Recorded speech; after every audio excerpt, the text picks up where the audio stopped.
Supreme court आज निर्भया के मुजरिमीन विनय और मुकेश की क्यूरेटिव पिटीशन पर करेगा समाअत। 5 रुकनी बेंच करेगी समाअत। मुजरिमीन को सुनाई जा चुकी है फांसी की सजा।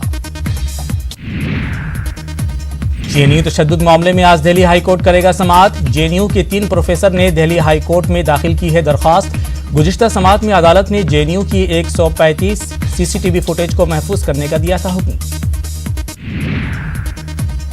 मुजफ्फरपुर शेल्टर होम मामले में साकेत कोर्ट आज सुनाएगा फैसला। सीबीआई ने इस मामले में ब्रिजेश ठाकुर समेत 21 मुलजिमीन के खिलाफ दाखिल की थी चार्जशीट। जेएनयू तालिब इल्म नजीब अहमद की गुमशुदगी मामले में आज दिल्ली के राउज एवेन्यू कोर्ट करेगा समाअत। गुज़िश्ता समाअत के दौरान सीबीआई ने कॉल डिटेल रिकॉर्ड फराहम करने से किया था इनकार। दिल्ली हाईकोर्ट आज ओखला अंडरपास खोलने की दरखास्त पर समाअत करेगा। शाहीन बाग में जारी एहतजाज की वजह से मथुरा रोड और कालंदी कुंज के दरमियान रोड पिछले कई दिनों से बंद है। भीम आर्मी चीफ चंद्रशेखर आजाद की जमानत अर्ज़दाश्त पर आज होगी समाअत। चंद्रशेखर आजाद को दरियागंज में सीएए के खिलाफ मुजाहिरे के सिलसिले में गिरफ्तार किया गया है।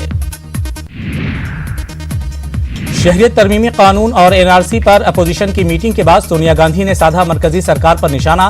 कहा, मोदी और शाह मुल्क को कर रहे हैं गुमराह। शहरियत तरमीमी कानून और एनआरसी पर सरकार के रवैये के खिलाफ अपोजिशन का हल्ला बोल। 23, 26 और 30 जनवरी को अपोजिशन करेगा बड़े पैमाने पर एहतजाज। अपोजिशन के हंगामे के दरमियान बिहार के वजीर आला नीतीश कुमार का बड़ा ऐलान। बिहार में एनआरसी का सवाल ही नहीं, खुद वजीर आजम दे चुके हैं सफाई। सीएए से मुताल्लिक बीजेपी चला रही है बेदारी मुहिम। इस सिलसिले में यूपी के वजीर आला योगी आदित्यनाथ आज गया में एक जलसा-ए-आम से करेंगे खिताब। एनएचआरसी की टीम इंक्वायरी के लिए आज जामिया मिल्लिया इस्लामिया का दौरा करेगी। वीसी नजुमा अख्तर ने कहा है कि एनएचआरसी की एक टीम पहले ही कैंपस का दौरा कर चुकी है। तलबा के दबाव के आगे झुकी जामिया की वाइस चांसलर। इम्तिहानात मुलतवी करने का किया ऐलान। कैंपस में तशद्दुद के लिए पुलिस के खिलाफ एफआईआर दर्ज कराने की भी कराई यकीन दहानी। दिल्ली असेंबली इलेक्शन के लिए आज जारी होगा नोटिफिकेशन। 8 फरवरी को होनी है वोटिंग। 11 फरवरी को आएंगे नतीजे। आज नोएडा के पुलिस कमिश्नर आलोक सिंह संभालेंगे चार्ज। लखनऊ और नोएडा में सबसे पहले लागू होगा कमिश्नरी सिस्टम। वज़ीर आज़म नरेंद्र मोदी की खिदमात से मुताल्लिक लिखी गई किताब पर तनाज़े। आज के शिवाजी मोदी किताब के इस नाम की हो रही है बड़े पैमाने पर मुखालिफत। आज के शिवाजी नरेंद्र मोदी किताब पर छगन भुजबल का फूटा गुस्सा। कहा, कोई शख्स नहीं कर सकता शिवाजी महाराज की बराबरी।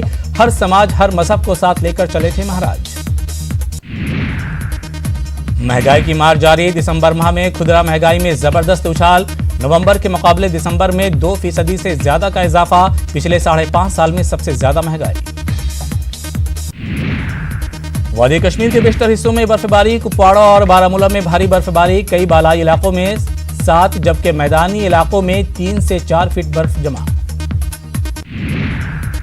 भारी बर्फबारी की वजह से मामूलाती जिंदगी बुरी तरह मुतासिर। मुख्तलिफ इलाकों में सड़क राब्ते मुनक़ते।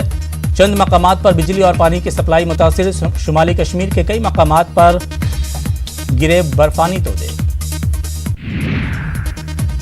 नगमनगार कैफी आज़मी की आज 101वीं बरसी। गूगल डूडल ने कैफी आज़मी की 101वीं बरसी के मौके पर उन्हें पेश किया खिराज अक़ीदत।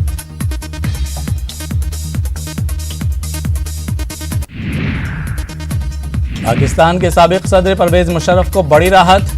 लाहौर हाईकोर्ट ने मुशर्रफ को सजाए मौत सुनाने वाली खुसूसी अदालत को करार दिया गैर आईनी। यूक्रेन के मुसाफिर तैयारे को मिसाइल से तबाह करने के खिलाफ तेहरान में हुकूमत मुखालिफ मुजाहिरे जारी। ईरान के सुप्रीम लीडर खामनाई से मुस्तफी होने का मुतालबा कर रहे हैं मुजाहिरीन। कासिम सुलेमानी की हलाकत के वजूहात से मुताल्लिक अमेरिकी सदर ट्रंप के बयानात पर शुबहात में इजाफा। अमेरिकी वज़ीर दिफा ने कहा, अमेरिकी सदर के दावों के सबूतों से हूं नावाकिफ।